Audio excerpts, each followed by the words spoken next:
Ale Carlo che va a casa dal padre di Somorosa per domandare la mano di Sofia, avere il consenso per mettersi insieme. Buongiorno, signor Italo, buongiorno. Oh, buondì, buondì, buondì.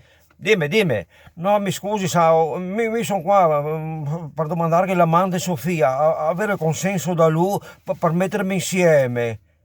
Ah sì? Sì, sì, se lui la consente. Ascolta, ma ti lavori tu?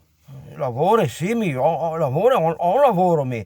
Sì, ma dove lavori tu? In fabbrica. Ma quanti skate abito al mese? Quanti skate abito al mese? Mi c'abito su 850, anche 900 salari, anche 900 euro al mese. Ascolta, Moro, dico qui che lì a mia figlia, a Rosetta, lui che basta neanche per comprare la carta igienica. Che altro c'ha? Va via. E il giorno dopo si trova i Morosetti. No, dimmi, mi pupa. Lei è d'accordo? La consente? Cosa ti ho detto? Ma ascolta, da quel che ho capito, da quel che mi ha detto, risulta che ti te va a cagare massa spesso.